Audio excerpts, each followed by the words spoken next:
আসসালামু আলাইকুম সবাই। এটা আমাদের প্রথম ক্লাস অ্যাজডেট কোর্সের ইন্ট্রোডাকশন হচ্ছে। আমি মোহাম্মদ বেলাল চৌধুরী। আমি 1999-এ ব্যাচেলর করি কম্পিউটার সায়েন্সে। আর since then I work as a developer. আমার প্রাইমারি ল্যাঙ্গুয়েজ হচ্ছে visual basic, C sharp, and then after 2012 I switch to Java programming language, এবং মাস্টার্স করি 2012-এ ইউএসএ তে এমআইএস এর উপর। আমি ইউএসএ তে আসি 2008-এ অ্যাজ H1 ভিসায়। দেন এমপ্লয়মেন্ট বেস গ্রিন অ্যাপ্লাই করে গ্রিন কার্ড পাই 2015-এ। কিন্তু 14-এ আমি আমার প্রফেশন চেঞ্জ করে আমি চলে যাই টেস্টিং লাইনে, বিকজ দেখলাম যে সবচেয়ে ইজিয়েস্ট ওয়ে হচ্ছে টেস্টিং লাইন। হ্যাঁ, মানে অত ট্রেস নাই। ডেভেলপমেন্ট লাইনে অনেক ট্রেস, এবং টেস্টিং লাইনে গেলেও পাশাপাশি অন্য কিছু করা যায়, যেমন এই যে ট্রেনিং করাইতেছি। আমি কিছু আপনাদের ডাটা দিব যেটা নাকি আপনারা একটু অবাক হবেন। যেমন ইউএসএ তে মোর দেন 50% আইটি প্রফেশনাল যারা কিনা আইটিতে জব করতেছে বছর পর বছর, এদের কারোরই কম্পিউটার সায়েন্স ডিগ্রি নাই। মোর দেন 50% হবে। সো এটা কোনো বিগ ডিল না যে কম্পিউটার নন কম্পিউটার সায়েন্স ব্যাকগ্রাউন্ডে যারা আছে ওরা আইটিতে ঢুকতে পারবে না। আইটিতে বিভিন্ন রোল আছে।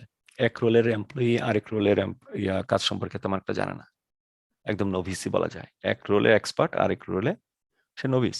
তো আমি এই লাইনে বহুদিন ধরে আছি, আমি জানি মানে কোন ওয়েটা সবচেয়ে ইজিয়েস্ট ওয়ে। এই কারণে আমি এটা বেছে নিছি আপনাদেরকে মোটিভেট করার জন্য, এনকারেজ করার জন্য, আইটি ওয়ার্ল্ডে ইন করার জন্য। আমি জানি এর চেয়ে আরো অনেক কঠিন কাজ আপনারা করেন, আরো কমপ্লেক্স, কঠিন বলতে কমপ্লেক্স কাজ করেন, মাথা খাটানোর কাজ করেন। আর কম্পিউটার সায়েন্স ডিগ্রির চেয়েও আরো অনেক কমপ্লেক্স এবং কঠিন ডিগ্রি অনেকেই শেষ করে আসছেন। তো শুধুমাত্র এই গাইডলাইনটা আপনাদের দেওয়া জরুরি, এই কারণে আপনাদেরকে এমফাসিস করি, এনকারেজ করি। আমি খুব সম্ভবত সব প্রত্যেকের সাথে, দুইজন হয়তো বাদ পড়তে পারেন, প্রত্যেকের সাথে আমি ফোনে কথা বলছি, ডিসক্রাইব করছি কিভাবে কোর্সটা কি, কত ইজি। হ্যাঁ, এনকারেজ করছি জাভা শিখেন। জাভা কোনো বিগ ডিল না, এটা এটা যে কেউ শিখতে পারে জাভা। যে গল্পটা আমি বলি যে জাভা একটা প্রোগ্রামিং ল্যাঙ্গুয়েজ, এটা ভয় পাওয়ার কিছু নাই। আইটি বলতেই অনেকে একটু ভয় পায়, ও না এখানে প্রোগ্রাম আছে, প্রোগ্রামিং ল্যাঙ্গুয়েজ, আর এটা আমার মাথায় ঢোকে না, এটা আইটি আমার দ্বারা হবে না। একদম শুরুতে এই কথা বলে শেষ করে দেয়। কিন্তু আসলে কি তাই? প্রোগ্রামিং ল্যাঙ্গুয়েজ, কথাগুলি রিপিট করতে চাই যারা সাথে আমি ফোনে কথাগুলি বলছি। প্রোগ্রামিং ল্যাঙ্গুয়েজটা হচ্ছে লজিকের খেলা। আমরা লজিক অ্যাপ্লাই করে আমরা কম্পিউটারের সাথে কথা বলি। একটা ল্যাঙ্গুয়েজ, ডিফারেন্ট একটা ল্যাঙ্গুয়েজ।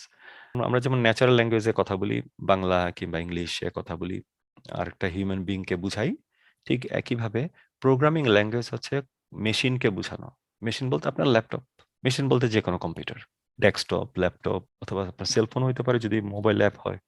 তো এই প্রোগ্রামিং ল্যাঙ্গুয়েজের মাধ্যমে আমরা কম্পিউটারের সাথে কথা বলি, রাইট? তো এই প্রোগ্রামিং ল্যাঙ্গুয়েজটাই শিখতে হবে আমাদের। এটা পুরোটাই লজিকের খেলা। যারা ড্রাইভ করেন তাদের জন্য লজিক অ্যাপ্লাই করা কোনো ব্যাপারই না। হ্যাঁ, অনেকে বলে যে না ভাই প্রোগ্রামিং ল্যাঙ্গুয়েজ আমার মাথায় ঢোকে না। আমি বললাম যে আপনি তো ড্রাইভ করেন, আপনি তো ফুললি ক্যাপাবল, আপনার brain fully capable logic handling এর জন্য। উনি বলে কিভাবে? তো আমি বললাম যে আপনি যখন ড্রাইভ করেন তখন তো অনেক ডিসিশন নেন, সিগন্যাল আছে কি নাই, এটা রাইট লেনে গাড়ি আছে কি নাই, লেফট লেনে, পাশে লেনে গাড়ি আছে কি নাই, আপনি লেন চেঞ্জ করবেন, ইন্ডিকেটর দিছেন কি দেন নাই, তারপরে গাড়িটা কত দূরে আছে, যাবেন কি যাবেন না, তারপরে গাড়ির স্পিডটা কত, বেশি স্পিডে নাকি কম স্পিডে, মানে ওটার আগে যেতে পারবেন কিনা। এরকম হান্ড্রেডস অফ লজিক আপনি অ্যাপ্লাই করেন আপনি নিজের অজান্তে। যারা 10 মিনিট ড্রাইভ করে এরা 400-500 লজিক অ্যাপ্লাই করে 10 মিনিট ড্রাইভে। সো লজিক হ্যান্ডেল করার, আপনি যেহেতু ড্রাইভ করেন আমি জানি আপনার আর কোনো টেস্ট নিতে হবে না, আপনার মাথায় লজিকের ইয়ে আছে। শুধু একটা আরেকটা ল্যাঙ্গুয়েজের মাধ্যমে আপনি কম্পিউটারকে বুঝাবেন। এটা হচ্ছে প্রোগ্রামিং ল্যাঙ্গুয়েজ। এখানে বাংলা কিংবা ইংলিশ চলে না। প্রোগ্রামিং ল্যাঙ্গুয়েজ জাভাতে শিখাবেন। তখন অনেকেই বলে যে না তারপর আরেকটা ল্যাঙ্গুয়েজ তো শিখতে হবে। আমি বলি হ্যাঁ, ইংলিশ ল্যাঙ্গুয়েজ শিখছেন না, কত হাজার ওয়ার্ড মেমোরাইজ করছেন? 8-10 হাজার। বলে হ্যাঁ ম্যাম তো হবেই, তাহলে জাভা শিখতে কত হাজার ওয়ার্ড মেমোরাইজ করতে হবে? উনি বললো কয়েক হাজার, 4-5 হাজার, অনেকেই বলে 2-3 হাজার বলে অনেকে। আমি বলি, না 2-3 হাজার, 1,000ও না, 100ও না, মাত্র 45 ওয়ার্ড মেমোরাইজ করবেন আমার সাথে আমার ক্লাসে নেক্সট 12 উইকসে। জাভা আমি খুব আস্তে আস্তে ধীরে ধীরে পড়াই, এবং এর চেয়ে স্পিডে জাভা গেলে মাথা দিয়ে ঢুকবে না। আমি জাভা পড়াই প্রায় 2014 থেকে। এর আগে ভিজুয়াল বেসিক পড়াইছি, সি শার্প পড়াইনি, ভিজুয়াল বেসিক পড়াইছি। তো আমি জানি কোন ওয়েতে আমরা ৪ মাসে জাভা শেষ করছি ইয়াতে। জাভা তখন আমি যখন বের হই তখন জাভা জাস্ট ওয়ার্ল্ডে নামলো মাত্র, মানে ইনাগুরেশন হইলো জাভা 1998 এ জাভা তৈরি হইলো। 99 এ আমাদের ইউনিভার্সিটি এটা ওপেন করলো। তখন এতই মানে জনপ্রিয় হইলো জাভা, তখন আমি 4th ইয়ারে বাট ফার্স্ট ইয়ার স্টুডেন্টের সাথে আমি জাভা করে ফেলছি। মানে খুব ইন্টারেস্টিং ছিল আমার যে এটা যেমনি হোক এটা ইয়া করব। তো ৪ মাস লাগে। যেকোনো ল্যাঙ্গুয়েজ ইউনিভার্সিটিতে একটা সেমিস্টার লাগে। তাও একটা সেমিস্টারে অতটা হয়ে ওঠে না। এখানে এই ব্যাচ ইউটি এর কয়েকজন আছেন। হ্যাঁ, কম্পিউটার সায়েন্সও আমি প্রতি ব্যাচে কয়েকজন পাই কম্পিউটার সায়েন্সের ইয়া। কিন্তু ইউনিভার্সিটি যেভাবে পড়ানো হয় এইখানে ওইভাবে পড়ানো হয় না। ইউনিভার্সিটির এরা আমি তাদের কোনো ইয়া করতেছি না। এটা সমালোচনা কোনো জিনিস না। এটা ইউনিভার্সিটি টিচাররা পড়ায় এক এক ইয়াতে, একটা ওয়েতে।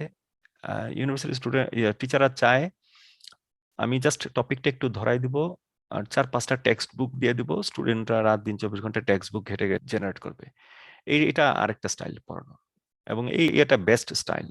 আপনাকে এক্সপ্লোর করতে হবে ওয়ার্ল্ডটা। বাট আমাদের যেহেতু সময় খুব কম এখানে, 6 মান্থের মধ্যে আমাকে কোর্স শেষ করতে হবে।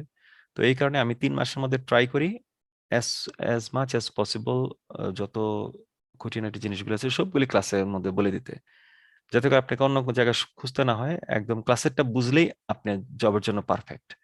এবং আমি জানি এই লাইনে আমি জব করতেছি বহু বছর যাবত। আমি জানি আপনাদের কি কি লাগবে, কোন কোন নলেজটা লাগবে। জাভা একটা ওশেন, কিন্তু এই ওশেন থেকে যতটুকু লাগবে ততটুকু আমি শিখাই। এর বেশি শিখাই না কিছু যেগুলি আপনার লাগবে না কাজে। দরকার কি? আর এর চেয়ে কমও শিখাই না যেগুলো আপনার লাগবে কিন্তু আমি আমি স্কিপ করলাম না, এরকমও হবে না।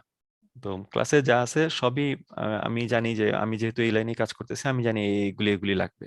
এবং ইন্টারভিউতে আমি বলে দেবো যে এই ক্লাসের ক্লাসের চলাকালীন সময় আমি বলবো যে এটা ইন্টারভিউতে আসবে, এটা ইন্টারভিউতে আসবে, এবং এগুলি আসবে ইনশাল্লাহ দেখবেন।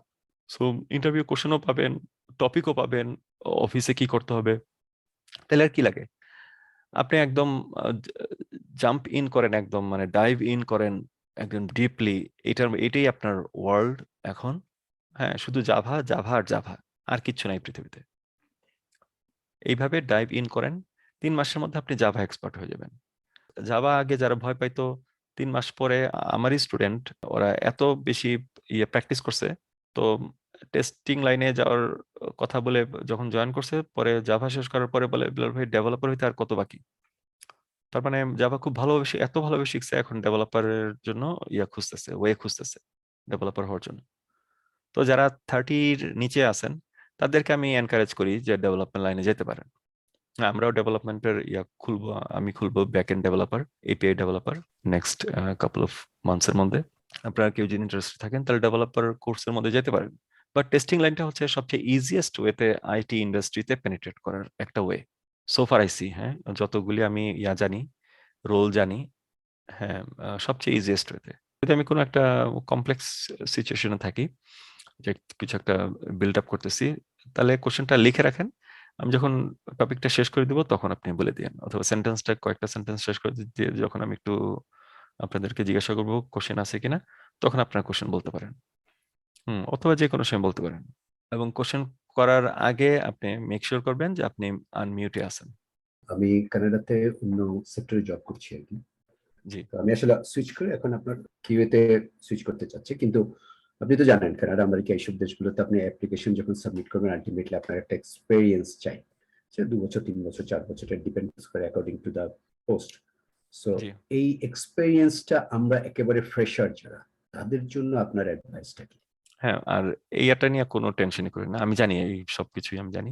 মানে এই মুহূর্তে মানে নেক্সট 3-4-5 মান্থসে এগুলি নিয়ে জবে কিভাবে কিভাবে করবেন, এগুলো সবগুলি আমাদের ওয়ে আছে। তো ওগুলি আমরা একটু শেষের দিকে আলোচনা করব, যখন আমরা মার্কেটে যাব। মার্কেটে যাওয়ার ঠিক আগ মুহূর্তে 1 মাস ব্যাপী এটা হবে, মকিং হবে। অফিসে কিভাবে আমরা কাজ করব, তারপর অফিসে বিভিন্ন রোলে এক একজন প্লে করবেন, মিটিং গুলিতে আমরা আমরা অ্যাটেন্ড করব, কিভাবে কথা বলবো মিটিং এ। ট্রেনিং শেষে আপনি যখন জবে ঢুকবেন ইনশাল্লাহ, তখন মনে হবে যে আপনি শুধু বিল্ডিংটা আর মানুষগুলি ভিন্ন, আর কাজ যা আছে সবই আপনার করে গেছেন। এইভাবে ট্রেনিংটাকে সাজানো হয়েছে। Appreciate, thank you. যারা রিনেম করতে পারতেছেন না, কেউ কেউ বলতেছেন রিনেম করতে পারতেছেন না, আমি রিনেম এবিলিটি দিয়ে দিছি। আপনারা রিনেম করেন অ্যাড্রেসেবল নেমে রিনেম করেন আপনাদের এটা জয়নিং এর সময় রিনেম করতে না পারলে। Any question? ভাইয়া জাভার সাথে আরো কোনো ল্যাঙ্গুয়েজ শিখতে হবে, like C, C plus plus, না পাইথন? না, শুধুমাত্র জাভা আমাদের, আচ্ছা, শুধুমাত্র জাভাটাই মেইন। এবার আসেন আমাদের গুগল ড্রাইভটা সম্পর্কে একটু ইয়ে করি। এটা হচ্ছে আপনাদের কোর্সের ড্রাইভ। এটা আমাদের জাভার সবগুলি ক্লাস থাকবে, ক্লাসের অ্যাসাইনমেন্ট, তারপর ক্লাসের সোর্স কোড, হ্যাঁ, তারপর ক্লাসের রেকর্ডেড ভিডিওগুলি। আমি তো এটা মাস্ট যে প্রত্যেকেই ক্লাসে থাকতে হবে, যেহেতু এটা 6 মাসের কোর্স। কয়েক সপ্তাহ এরকম হইতে পারে আপনাদের যে হয়তো খুব ইমার্জেন্সি কাজে আপনি ক্লাস করতে পারতেছেন না, এই কারণে আমি রেকর্ড করে রাখি। রেকর্ড করার আরেকটা কারণ হচ্ছে যে ক্লাস শেষ হবে আজকে সানডেতে, মানডে এন্ড টুইসডে 2 দিন হলো সেলফ স্টাডি ডে এবং নোট করার ডে। তখন আপনারা এই ক্লাসের ভিডিওগুলি রিওয়াইন্ড ফরওয়ার্ড করে আপনারা এইগুলি নোট করবেন, স্টপ করে পজ করে বিভিন্ন নোটগুলি আপনার খাতার মধ্যে লিখবেন। আমি আশা করতেছি প্রত্যেকের হাতে 200 পেজের একটা খাতা আছে এবং 4 কালার মাল্টি কালারের পেন আছে। একটা পেনের মধ্যে 4টা ইয়া থাকে না, 4 কালারের নিব। তো ওরকম একটা পেন কিনবেন যারা এখনো কিনেন নাই, আর 200 পেজের একটা হোয়াইট নোটবুক কিনবেন। একটা খাতা আর কলম সাথে থাকতেই হবে। এবং যাদের খাতা আছে তাদের পিছনের পেজে লিখে রাখেন ফার্স্ট লেসনটা, এটা হচ্ছে হাউ টু, কিভাবে আমরা মিউট করব আনমিউট করব, স্পেস বার চেপে ধরলে মিউট আর স্পেস বার চেপে ধরলে আনমিউট। আর ক্লাস টাইমিংটাও লিখে রাখেন আপনাদের টাইম জোন অনুযায়ী।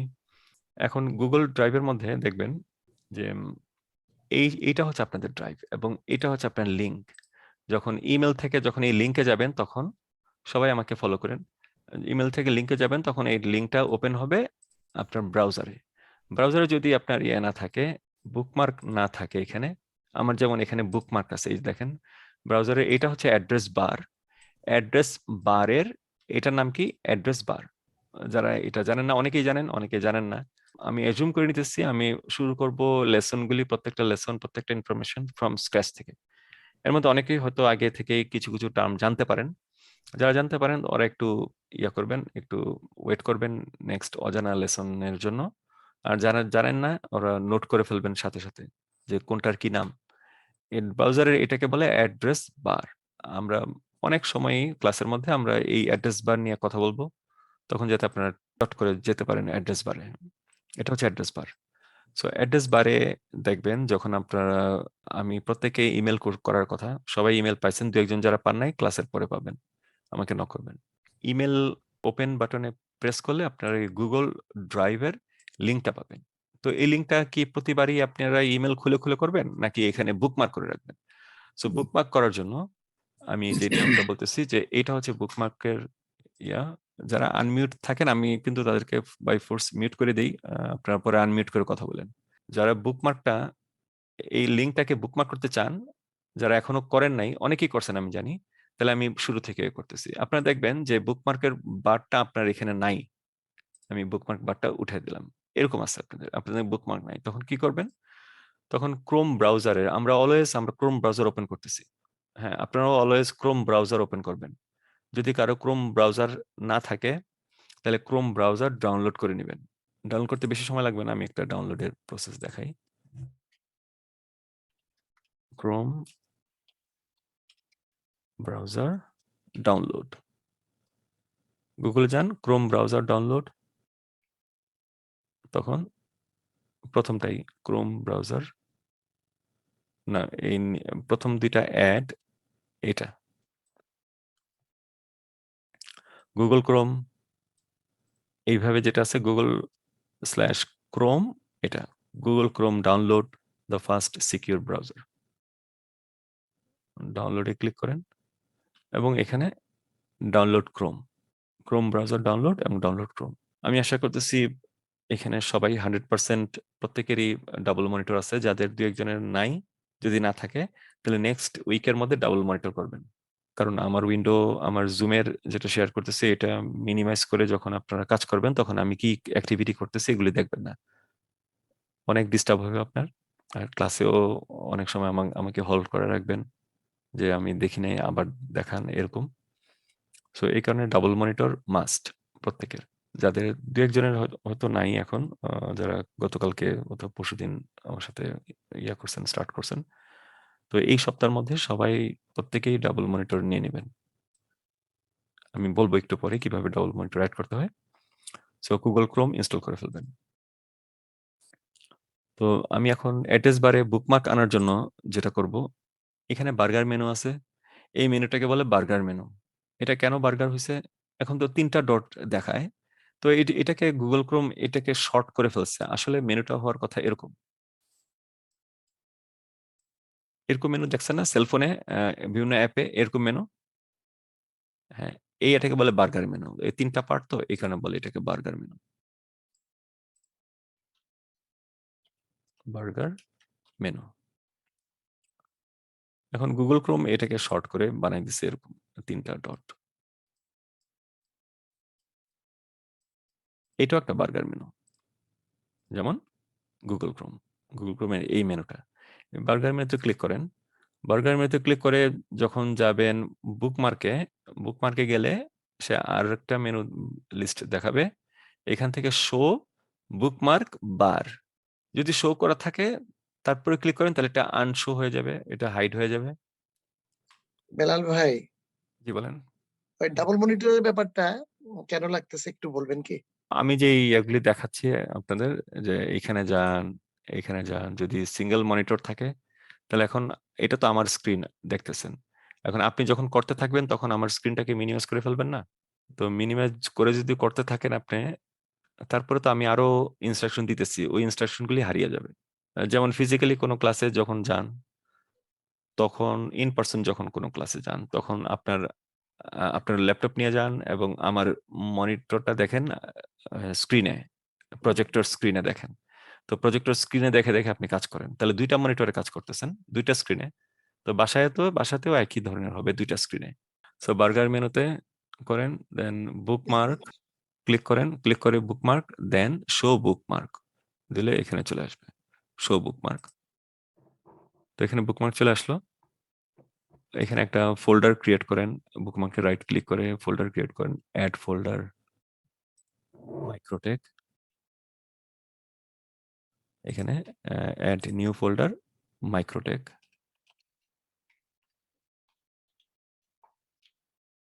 এটার মধ্যে সব বুকমার্কগুলি থাকবে মাইক্রোটেক।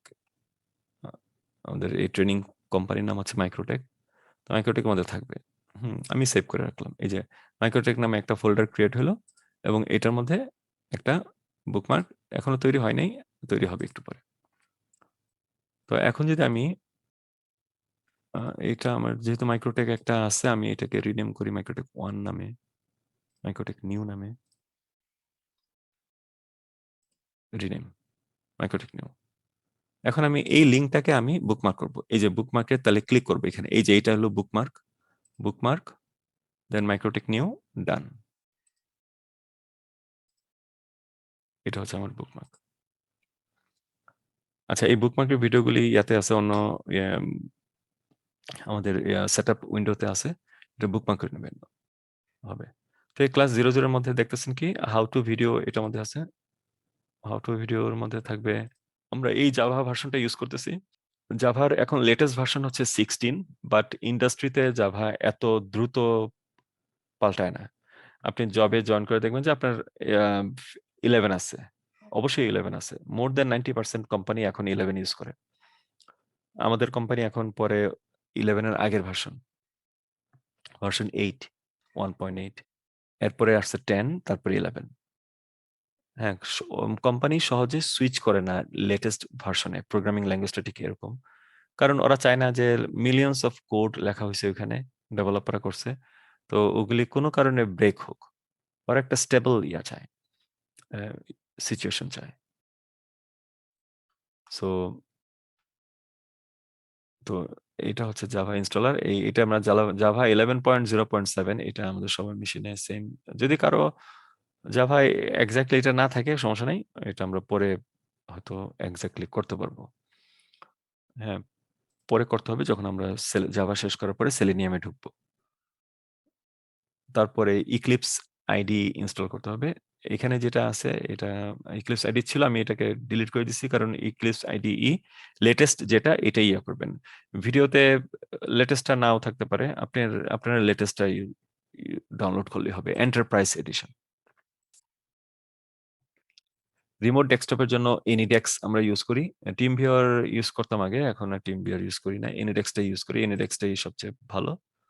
এনিডেক্সটা সবাই এইভাবে আমি যেভাবে বুকমার্ক করে রাখছি এখানে, বুকমার্ক মানে পিন করে রাখছি এখানে, এই যে দেখেন পিন করে রাখছি এখানে এনিডেক্স।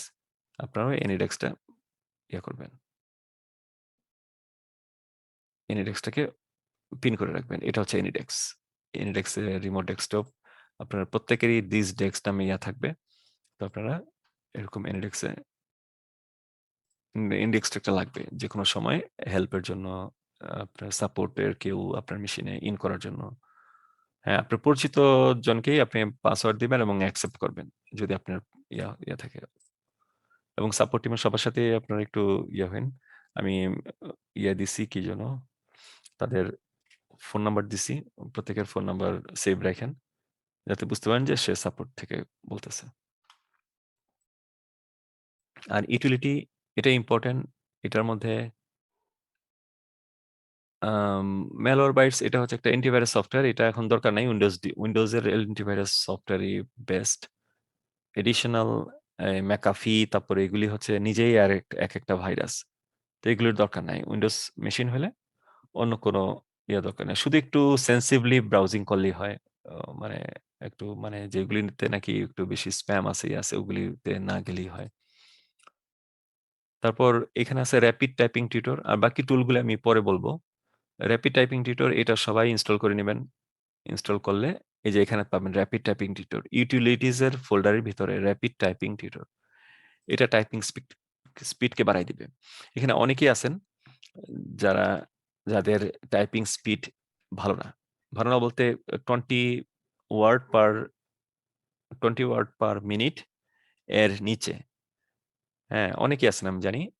তো এই কারণে নেক্সট 1 মান্থ টাইপিং স্পিডের উপর প্র্যাকটিস করবেন 1 ঘন্টা করে ডেইলি। প্রত্যেকেই এই লেসনগুলি শেষ করেন। শেষ করলে আপনাকে একটা দিবে, মার্ক দিবে। এই যে বেসিক এটা শেষ করবেন। শেষ করলে আপনাকে একটা মার্ক দিবে যে আপনি 15 ওয়ার্ড পার মিনিট এরকম। তো 20 হলেই চলে। টাইপিং স্পিড অনেকের 35-40ও আছে আমি দেখছি, কিন্তু আমাদের এত লাগবে না। 20 হলে ডিসেন্ট হবে। তো এটা খুবই ভালো একটা আমি এখানে কিবোর্ডের দিকে না তাকায় আপনি শুধু স্ক্রিনের দিকে, আপনার কম্পিউটারের স্ক্রিনের দিকে তাকা টাইপ করবেন। এটা একটা বেস্ট টাইপিং টিউটর। এটা ছাড়া অনলাইনেও অনেক টাইপিং টিউটর আছে, আপনারা ওইটাও দেখবেন যদি যার যেটা ভালো লাগে। তো আমি এটা রিকমেন্ড করি সবাইকে, এই লেসনগুলি সব শেষ করবেন এখানে যা আছে। একটু নোট রাখেন খাতার মধ্যে। যাদের খাতা কিনেন একটা পেজ সামনে আনেন, কি কি আমি বলতেছি ওগুলি নোট রাখেন। যদি ভাইয়া নোট করতে দেরি হয় তাহলে আমাকে বলবেন প্লিজ একটু একটু একটু ওয়েট করেন, আমি একটা নোট করতেছি। আমাকে মনে করে দেবেন। আমি যদি বেশি দ্রুত যাই আমাকে মনে করে দেবেন ভাই একটু দ্রুত যাচ্ছেন, একটু ওয়েট করেন। আমি কোনো মাইন্ড করবো না। একবার ভাইয়া না বুঝলে একটা মিনিট, একবার না বুঝলে আপনি আবার বলবেন আমাকে বুঝাই দিতে, কোনো হেজিটেট করবেন না। এখানে আমরা সবাই শিখতে আসছি। হ্যাঁ, ভুল তো আমাদের হবেই। হ্যাঁ, আর জানার জন্যই তো আসছি। আমি সব জানলে এখানে কেন আসলাম? ওকে, বলেন মাকসুদ আপা। যে rapid typing যেটা should we হ্যাঁ, download as it is or we have to change the setup? Change setup version or latest version or যেই ভার্সনটা আছে 5.4 এটাই এনাফ। আমাদের Okay, জন্য এটাই ডাউনলোড অ্যাজ ইট ইজ করতে পারেন। okay, thank you.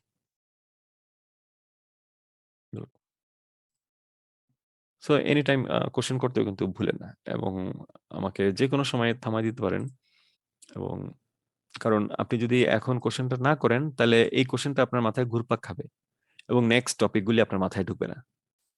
ওকে, এগুলো আমি সব বলতেছি আমার এক্সপিরিয়েন্স থেকে। আমি যা কথা বলবো ক্লাসে সবই আমার এক্সপেরিয়েন্স থেকে এবং এগুলি ঘটছে এবং হইছে। এরকম ভাবেই ট্রিট করবেন আমার কথাগুলিকে।